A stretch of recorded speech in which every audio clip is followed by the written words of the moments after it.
नमस्कार दोस्तों, आज है 27 नवंबर और आज हम मध्य प्रदेश के वीकली करंट अफेयर में 20 नवंबर से 27 नवंबर तक जितने भी इंपॉर्टेंट करंट अफेयर होंगे उन पर डिस्कस करेंगे। तो लेक्चर लास्ट तक ध्यान से देखिएगा। मध्य प्रदेश सरकार के द्वारा खेल के क्षेत्र में दिया जाने वाला सर्वोच्च पुरस्कार कौन सा है दोस्तों? तो ये विक्रम पुरस्कार है। तो विक्रम पुरस्कार 2021 शूटिंग के क्षेत्र में किसे सम्मानित किया गया है? तो ये किया गया है मनीषा कीर को।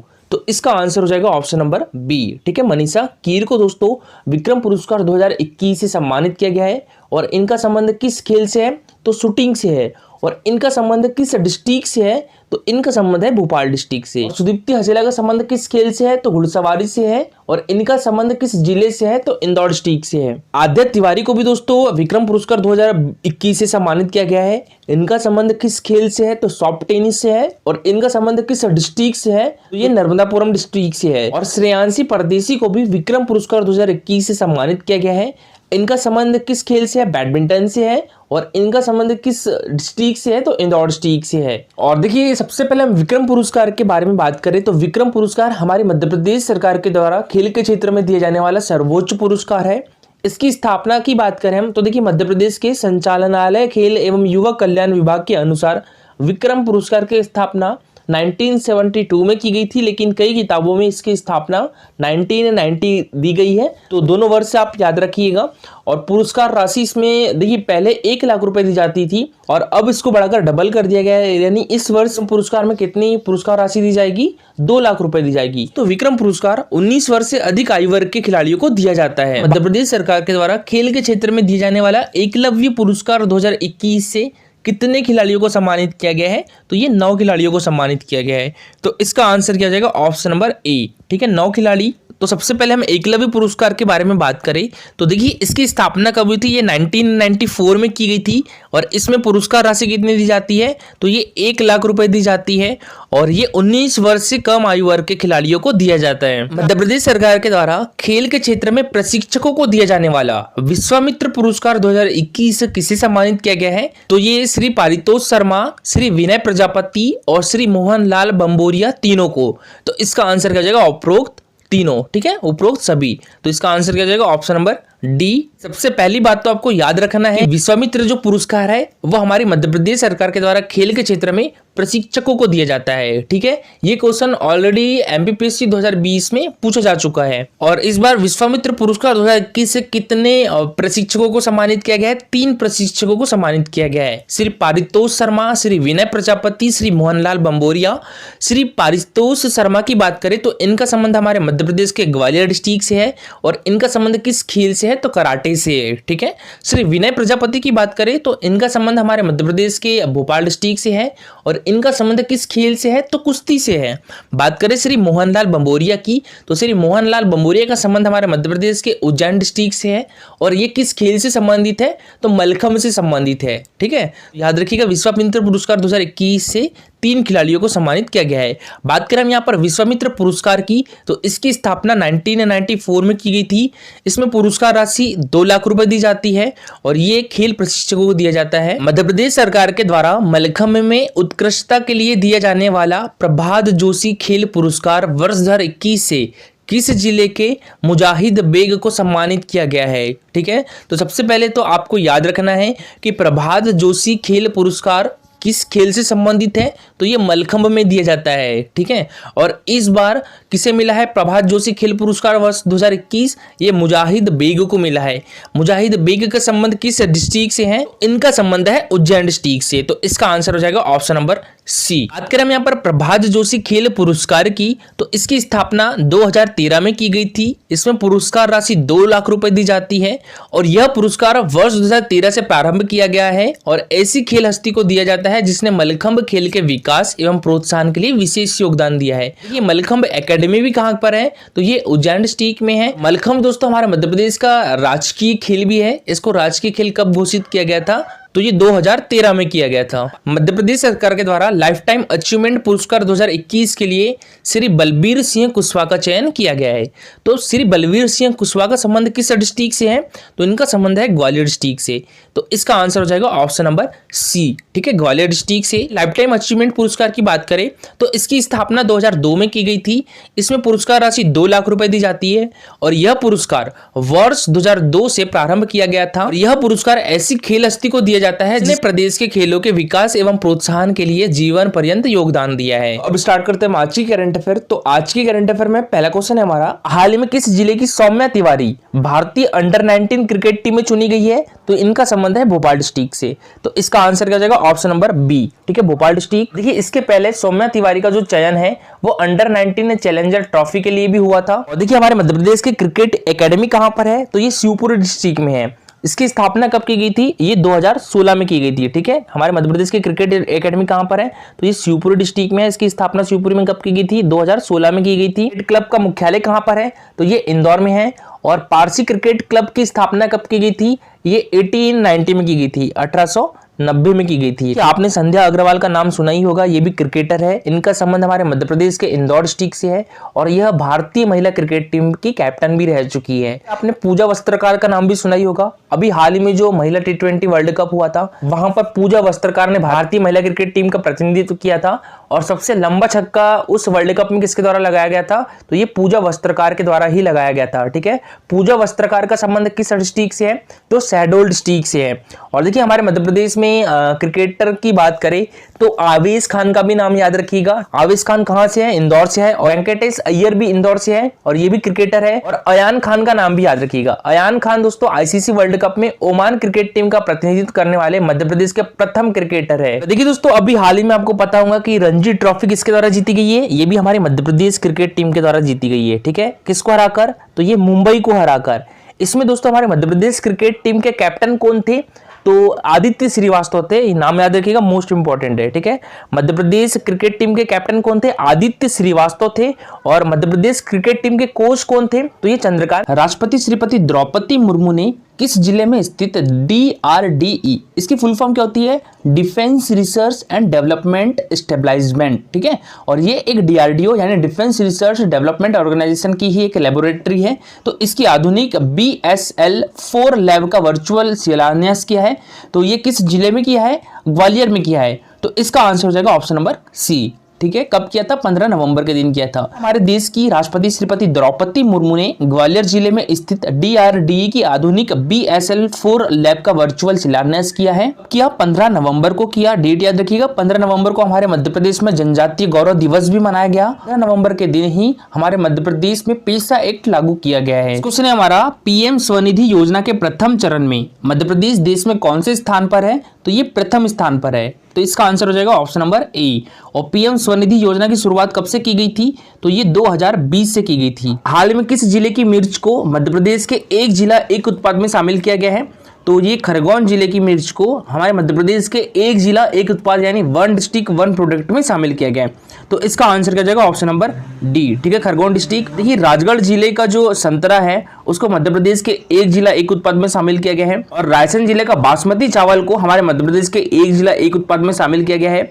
और रतलाम जिले के रतलामी नमकीन को हमारे मध्य प्रदेश के एक जिला एक उत्पाद में शामिल किया गया है। मेडिकल की पढ़ाई हिंदी में कराने वाला देश का पहला राज्य कौन सा बन गया है? तो ये हमारा मध्य प्रदेश बन गया है। तो इसका आंसर क्या हो जाएगा? Option number D, Madhya Pradesh. इसका शुभारंभ किसके द्वारा किया गया था? तो ये हमारे देश के गृह मंत्री अमित शाह जी के द्वारा इसका शुभारंभ किया गया था, ठीक है। कब किया गया था? ये 16 अक्टूबर को किया गया था। और 11 अक्टूबर की डेट भी याद रखिएगा। 11 अक्टूबर को हमारे देश के प्रधानमंत्री नरेंद्र मोदी ने हमारे मध्य प्रदेश की सांस्कृतिक राजधानी उज्जैन में महाकाल लोक का लोकार्पण किया था। कब? 11 अक्टूबर को। उसके 5 दिन बाद हमारे देश के गृह मंत्री अमित शाह ने मेडिकल की पढ़ाई हिंदी में कराने की शुरुआत करी थी 16 अक्टूबर से। कहां से? ये गांधी मेडिकल कॉलेज भोपाल से इसकी शुरुआत की गई है। हाल ही में राष्ट्रीय मत्स्य विकास बोर्ड ने मध्य प्रदेश मत्स्य महासंघ को विशेष कार्य और उपलब्धियों पर विशेष श्रेणी में उत्कृष्ट पुरस्कार दिया है। तो आपको बताना है राष्ट्रीय मत्स्य विकास बोर्ड का मुख्यालय कहां पर है दोस्तों? तो ये हैदराबाद में है। तो इसका आंसर क्या हो गया था? ऑप्शन नंबर ए, ठीक है। और देखिए MP पटवारी में प्रीवियस ईयर में क्वेश्चन पूछा गया था राष्ट्रीय मत्स्य विकास बोर्ड का मुख्यालय कहां पर स्थित है? ठीक है, तो ये हैदराबाद में, ये क्वेश्चन ऑलरेडी पूछा जा चुका है। राष्ट्रीय मत्स्य विकास बोर्ड की स्थापना कब की गई थी? तो ये 2006 में की गई थी। हाल ही में 10 जुलाई को राष्ट्रीय मत्स्य किसान दिवस मनाया गया है। तो 2022 में कौन सा राष्ट्रीय मत्स्य किसान दिवस मनाया गया है? 22वां राष्ट्रीय मत्स्य किसान दिवस मनाया गया है। और नीली क्रांति का संबंध भी किस क्षेत्र से है? तो ये मत्स्य पालन से है। मध्य प्रदेश मत्स्य विकास बोर्ड की स्थापना कब की गई थी? तो ये 2008 में की गई थी। ठीक है, तो ये भी याद रखिएगा। हाल ही में मध्य प्रदेश के किस विभाग को ईज ऑफ डूइंग बिजनेस श्रेणी में गोल्ड स्कॉच अवार्ड मिला है? तो ये हमारे मध्य प्रदेश के एमएसएमई विभाग को। तो इसका आंसर हो जाएगा ऑप्शन नंबर बी। ठीक है, एमएसएमई विभाग। और एमएसएमई की फुल फॉर्म क्या होती है? Micro small and medium enterprises, यानी सूक्ष्म लघु एवं मध्यम उद्योग। और इसके अभी मंत्री कौन है दोस्तों हमारे मध्य प्रदेश के? तो ये है श्री ओम प्रकाश सकलेचा। मध्य प्रदेश पर्यटन विभाग की मंत्री कौन है? उषा ठाकुर है। उषा ठाकुर के पास संस्कृति विभाग, अध्यात्म विभाग एवं संस्कृति विभाग भी है। और देखिए अभी अध्यात्म विभाग का नाम चेंज कर दिया गया है, धर्मस्व विभाग कर दिया गया है। ठीक है, तो धर्मस्व विभाग की मंत्री कौन है? ये भी उषा ठाकुर ही है। मध्य प्रदेश खेल विभाग की मंत्री कौन है? तो ये है यशोधरा राजे सिंधिया। याद रखिएगा, मध्य प्रदेश खेल विभाग की मंत्री यशोधरा राजे सिंधिया है। और तकनीकी शिक्षा विभाग भी किसके पास है? तो ये यशोधरा राजे सिंधिया के पास है। स्कूल शिक्षा विभाग किसके पास है? इंदर सिंह परमार के पास है। उच्च शिक्षा विभाग डॉक्टर मोहन यादव के पास है। और चिकित्सा शिक्षा विभाग के मंत्री कौन है? तो ये है श्री विश्वास कैलाश सारंग।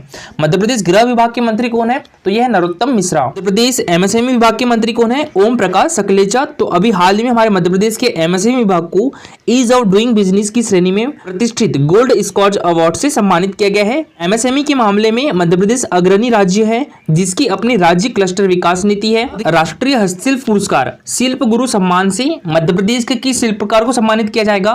तो ये मोहम्मद यूसुफ खत्री को। तो इसका आंसर हो जाएगा option number A, Mohammad Yusuf Khatri को राष्ट्रीय हस्तशिल्प पुरस्कार शिल्प गुरु सम्मान से सम्मानित किया जाएगा। और ये है मोहम्मद यूसुफ खत्री। इनका संबंध हमारे मध्य प्रदेश के किस डिस्ट्रिक्ट से है? तो धार डिस्ट्रिक्ट से है। ठीक है, याद रखिएगा। और ये पुरस्कार किसके द्वारा दिया जाएगा? तो ये पुरस्कार हमारे देश के जो उपराष्ट्रपति जगदीप धनखड़, उनके द्वारा यह पुरस्कार प्रदान किया जाएगा। यहाँ बात करें मोहम्मद बिलाल खत्री की, इनको भी उपराष्ट्रपति जी के द्वारा सम्मानित किया जाएगा। और देखिए दोस्तों, यहाँ पर रसीदा बी खत्री का नाम भी याद रखिएगा। केंद्रीय वस्त्र मंत्रालय के द्वारा मध्य प्रदेश की लोकप्रिय कला बाघ प्रिंट की महिला शिल्पकार रसीदा बी खत्री का राष्ट्रीय मेरिट पुरस्कार वर्ष 2018 के लिए चयन किया गया है।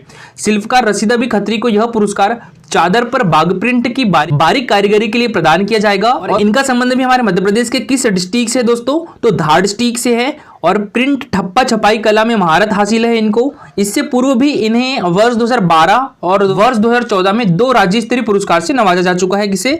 रसीदा बी खत्री को। दोस्तों बात करें हम यहाँ पर हाजी मुबारक खत्री की, तो इनको अंतर्राष्ट्रीय शिल्प पुरस्कार 2021 सम्मान समारोह में master artisans of the year खिताब से सम्मानित किया गया था। ठीक है, किसे?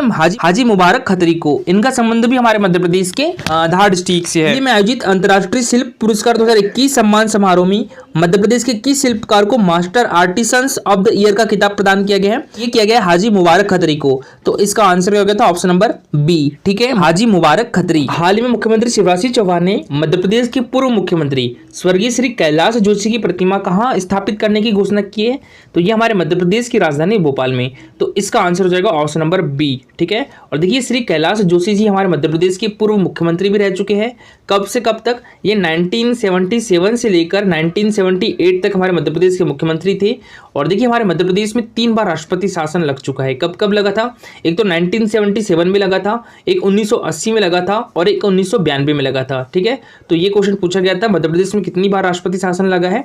तो 3 बार राष्ट्रपति शासन लगा है। एक तो 1977 में, 1980 में और 1992 में। देखिए अभी हमारे मध्य प्रदेश के मुख्यमंत्री कौन है? शिवराज सिंह चौहान है। मध्य प्रदेश के राज्यपाल कौन है? भाई पटेल है। और मध्य प्रदेश के विधानसभा अध्यक्ष कौन है? गिरीश गौतम है। विधानसभा के प्रतिपक्ष नेता कौन है? गोविंद सिंह है। ठीक है, गोविंद सिंह का नाम याद रखिएगा। ये हमारे मध्य प्रदेश विधानसभा के प्रतिपक्ष नेता है। मध्य प्रदेश के हाई कोर्ट के मुख्य न्यायाधीश कौन है? विजय कुमार मलिमत है। उसने हमारा मध्य प्रदेश के किस शहर की पुलिस ने know your cop mobile app launch किया है? तो ये इंदौर शहर की पुलिस ने। तो इसका आंसर हो जाएगा ऑप्शन नंबर ए। देखिए अभी हाल ही में इंदौर शहर की पुलिस ने know your cop mobile app launch किया है। किस संस्थान के सहयोग से? तो ये सिटीजन कॉप फाउंडेशन के सहयोग से ये ऐप लॉन्च किया गया है। और देखिए यहाँ पर इसका शुभारंभ किसके द्वारा किया गया है? तो ये इंदौर के पुलिस कमिश्नर हरिनारायणचारी मिश्र और सिटीजन कॉप फाउंडेशन के जो संस्थापक है राकेश जैन, तो इनके द्वारा ये know your cop mobile app launch किया गया है। देखिए हमारे मध्य प्रदेश में कमिश्नर प्रणाली कितने शहरों में लागू की गई थी? 2 शहरों में। ठीक है, इंदौर और भोपाल। कब लागू की गई थी? 9 दिसंबर 2021 को लागू की गई थी। डेट याद रखिएगा, ठीक है। कब लागू की गई थी? 9 दिसंबर 2021 को। इंदौर के पुलिस कमिश्नर कौन है? तो ये हरिनारायणचारी मिश्र है। और भोपाल के पुलिस कमिश्नर कौन है? मकरंद देउस्कर है। जब एमपी पुलिस का एग्जाम हुआ था फरवरी में, तो ये क्वेश्चन पूछा गया था कि इंदौर के पुलिस कमिश्नर कौन है? हरिनारायणचारी मिश्र है। भोपाल के पुलिस कमिश्नर कौन है? मकरंद देउस्कर है। नेक्स्ट क्वेश्चन है हमारा, अभी हाल ही में नर्मदापुरम जिले में स्थित आदमगढ़ शैलाश्रय में मानव जीवन के कितने साल पुराने साक्ष्य मिले हैं? तो ये 20,000 साल पुराने साक्ष्य मिले हैं। तो इसका आंसर क्या हो जाएगा? ऑप्शन नंबर सी, ठीक है। 20,000 साल पुराने साक्ष्य मिले हैं आदमगढ़ शैलाश्रयों में। आदमगढ़ शैलाश्रय कहां पर है? तो ये नर्मदापुरम डिस्ट्रिक्ट में है। और देखिए यहां पर याद रखिएगा most important point, Madhya Pradesh में पशुपालन का पहला साक्ष्य कहां पर मिला है? तो ये आदमगढ़ शैलाश्रय में ही मिला था। आदमगढ़ दोस्तों भारत के प्रमुख मध्य पाषाणकालीन स्थलों में से एक है। यहाँ की प्रमुख विशेषता है गुफा शैल चित्र, जो प्राग ऐतिहासिक काल के हैं। और आरबी जोशी ने 1964 ईस्वी में आदमगढ़ शैलाश्रय के निकट से 25,000 के लगभग लघु पाषाण उपकरण खोजे थे। आरबी जोशी का नाम याद रखिएगा। आरबी जोशी ने 1964 में आदमगढ़ शैलाश्रय के निकट से 25,000 के लगभग लघु पाषाण उपकरण खोजे थे। और मध्य प्रदेश में पशुपालन का पहला साक्ष्य भी कहां पर मिला था? तो ये आदमगढ़ में मिला था। और मानव शव के साथ श्वान को दफनाने का साक्ष्य भी कहां मिला है? तो ये आदमगढ़ में मिला है। मध्य प्रदेश के किस जिले की शेफाली चौरसिया फीफा विश्व कप 2022 में हिंदी सॉन्ग की प्रस्तुति देगी? तो शेफाली चौरसिया का संबंध है हमारे मध्य प्रदेश के मंडला डिस्ट्रिक्ट से। तो इसका आंसर हो जाएगा ऑप्शन नंबर बी, ठीक है। मंडला डिस्ट्रिक्ट से है शेफाली चौरसिया। और ये अभी हाल ही में जो फीफा विश्व कप का आयोजन कहां पर किया जा रहा है? तो ये कतर में किया जा रहा है। ये फीफा वर्ल्ड कप का कौन सा संस्करण है? 22वां संस्करण है, ठीक है। तो 22वां संस्करण फीफा वर्ल्ड कप का कहां आयोजन किया जा रहा है? कतर में। फीफा वर्ल्ड कप का 23वां संस्करण कहां पर किया जाएगा? तो ये 3 देशों में किया जाएगा, America, Mexico, Canada. FIFA world cup का 23वां संस्करण कहां पर किया जाएगा? America, Mexico, Canada. कब किया जाएगा? तो ये 4 साल के बाद यानी 2026 में किया जाएगा। 2018 का फीफा वर्ल्ड कप कहां पर आयोजित किया गया था? तो ये रूस में किया गया था। यहाँ पर कौन सी टीम विजेता रही थी? फ्रांस विजेता रही थी। और किस टीम को हराया था? क्रोएशिया को हराया था। हाल ही में मध्य प्रदेश के किस राष्ट्रीय उद्यान में राज्य स्तरीय मोगली बाल उत्सव का आयोजन किया गया है? तो यह हमारे पेंच राष्ट्रीय उद्यान में। तो इसका आंसर क्या हो जाएगा? ऑप्शन नंबर बी, ठीक है। पेंच राष्ट्रीय उद्यान में मोगली बाल उत्सव का आयोजन किया गया है। और पेंच राष्ट्रीय उद्यान कहां पर है? तो ये हमारे मध्य प्रदेश के सिवनी छिंदवाड़ा डिस्ट्रिक्ट में है। इसकी स्थापना कब की गई थी? ये 1975 में की गई थी। इसे प्रोजेक्ट टाइगर के अंतर्गत कब शामिल किया गया था? तो इसे प्रोजेक्ट टाइगर के अंतर्गत 1999 में शामिल किया गया था। ये भी याद रखिएगा प्रोजेक्ट टाइगर में कब शामिल हुआ था पेंच राष्ट्रीय उद्यान? 1999 में। पेंच राष्ट्रीय उद्यान की स्थापना कब की गई थी? तो ये 1975 को की गई थी। और कान्हा राष्ट्रीय उद्यान हमारे मध्य प्रदेश का पहला राष्ट्रीय उद्यान है। इसकी स्थापना कब की गई थी? ये 1955 में की गई थी, ठीक है। और ये हमारे मध्य प्रदेश के मंडला डिस्ट्रिक्ट में है। और कान्हा राष्ट्रीय उद्यान को प्रोजेक्ट टाइगर में कब शामिल किया गया था? तो ये 1974 में शामिल किया गया था। प्रोजेक्ट टाइगर में हमारे मध्य प्रदेश के कितने राष्ट्रीय उद्यान हैं? 6 राष्ट्रीय उद्यान है और 1 अभ्यारण्य है। 6 राष्ट्रीय उद्यान कौन कौन से हैं? कान्हा किसली राष्ट्रीय उद्यान जो कि मंडला डिस्ट्रिक्ट में है, बांधवगढ़ राष्ट्रीय उद्यान उमरिया डिस्ट्रिक्ट में है, पन्ना राष्ट्रीय उद्यान पन्ना और छतरपुर दोनों डिस्ट्रिक्ट में है, सतपुड़ा राष्ट्रीय उद्यान होशंगाबाद डिस्ट्रिक्ट में है जो कि इसका नाम अभी नर्मदापुरम कर दिया गया है, पेंच राष्ट्रीय उद्यान सिवनी और छिंदवाड़ा डिस्ट्रिक्ट में है, और संजय डुबरी राष्ट्रीय उद्यान जो कि कहां पर है? सीधी डिस्ट्रिक्ट में है संजय डुबरी राष्ट्रीय उद्यान। हमारे मध्य प्रदेश के ये 6 राष्ट्रीय उद्यान प्रोजेक्ट टाइगर के अंतर्गत शामिल है। और एक अभ्यारण्य कौन सा है? रातापानी अभ्यारण्य जो कि हमारे मध्य प्रदेश के रायसेन डिस्ट्रिक्ट में है। ये भी प्रोजेक्ट टाइगर में शामिल है। इसको प्रोजेक्ट टाइगर में कब शामिल किया गया था? तो ये 2010 में शामिल किया गया था, ठीक है। हम यहाँ पर कोनो पालमपुर राष्ट्रीय उद्यान की, तो देखिए आप सभी को पता है कि कोनो पालमपुर राष्ट्रीय उद्यान में अभी किस देश से चीते लाए गए हैं? तो ये नामीबिया से लाए गए हैं। कितने चीते लाए गए हैं? 8 चीते लाए गए हैं, ठीक है। और प्रोजेक्ट चीता की शुरुआत हमारे मध्य प्रदेश में कोनो पालमपुर राष्ट्रीय उद्यान में की गई है। किसके द्वारा? नरेंद्र मोदी जी के द्वारा। कब की गई थी? तो ये 17 सितंबर को की गई थी। ये डेट याद रखिएगा, मोस्ट इंपॉर्टेंट है। 17 सितंबर को नरेंद्र मोदी का जन्मदिवस भी मनाया जाता है। और देखिए कोनो पालमपुर राष्ट्रीय उद्यान में 12 चीते कहां से लाए जाएंगे? तो ये साउथ अफ्रीका से लाए जाएंगे। पालमपुर राष्ट्रीय उद्यान किस डिस्ट्रिक्ट में है? तो श्योपुर डिस्ट्रिक्ट में है। डिस्ट्रिक्ट याद रखिएगा, श्योपुर डिस्ट्रिक्ट है कोनो पालमपुर राष्ट्रीय उद्यान। और सतपुड़ा राष्ट्रीय उद्यान की बात करें तो ये हमारे मध्य प्रदेश के नर्मदापुरम डिस्ट्रिक्ट में है। यूनेस्को द्वारा विश्व धरोहर स्थल की अस्थायी सूची में सतपुड़ा राष्ट्रीय उद्यान और जो जबलपुर का बेड़ाघाट है उसे शामिल किया गया था। कब शामिल किया गया था? तो ये 2021 में शामिल किया गया है। ठीक है, देखिए यहाँ पर माधव राष्ट्रीय उद्यान का नाम भी याद रखिएगा। माधव राष्ट्रीय उद्यान हमारे मध्य प्रदेश के किस डिस्ट्रिक्ट में है? तो शिवपुरी डिस्ट्रिक्ट में है। देखिए माधव राष्ट्रीय उद्यान शिवपुरी डिस्ट्रिक्ट में है। कोनो पालमपुर राष्ट्रीय उद्यान श्योपुर डिस्ट्रिक्ट में है। तो माधव राष्ट्रीय उद्यान में एक साख्य सागर झील है। इसे दोस्तों 26 जुलाई 2022 को रामसर साइट का दर्जा प्राप्त हुआ था। हमारे मध्य प्रदेश में कितनी रामसर साइट है? 4 रामसर साइट है। ठीक है, सबसे पहले जो भोज वेटलैंड है, भोज रामसर साइट है जो कि भोपाल में स्थित है। इसे 2002 में रामसर साइट का दर्जा दिया गया था। ठीक है, भोज रामसर साइट को कब रामसर साइट का दर्जा दिया गया था? 2002 में। उसके बाद साख्य सागर झील जो कि माधव राष्ट्रीय उद्यान में है, इसे 26 जुलाई 2022 को रामसर साइट का दर्जा मिला था। उसके बाद इंदौर के 2 स्थान कौन कौन से? एक तो सिरपुर तालाब और एक यशवंत सागर। ठीक है, इंदौर के 2 स्थान रामसर साइट है। कौन कौन से? सिरपुर तालाब और यशवंत सागर। रामसर साइट हो गए हमारे मध्य प्रदेश में 4। कौन कौन सी? एक तो साख्य सागर झील, भोज वेटलैंड, सिरपुर तालाब और यशवंत सागर। और हमारे देश में रामसर साइट की संख्या कितनी है? 75 है। क्वेश्चन है हमारा, देखिए अभी हमारे मध्य प्रदेश ने सर्वाधिक बिजली आपूर्ति का रिकॉर्ड बनाया है। तो मध्य प्रदेश के इतिहास में 24 नवंबर 2022 को मध्य प्रदेश में कितने लाख यूनिट बिजली की आपूर्ति की गई है? तो ये 3027.43 लाख यूनिट की। तो इसका आंसर क्या हो जाएगा? ऑप्शन नंबर ए। ठीक है, 3027.43 लाख यूनिट बिजली की आपूर्ति की गई है। देखिए हमारे मध्य प्रदेश में सर्वप्रथम विद्युत का उत्पादन कब प्रारंभ हुआ था? तो ये 1905 में प्रारंभ हुआ था। इसके बाद हमारे मध्य प्रदेश में 10 दिसंबर 1948 को, ठीक है, 10 दिसंबर 1948 को विद्युत प्रदाय अधिनियम लागू किया गया।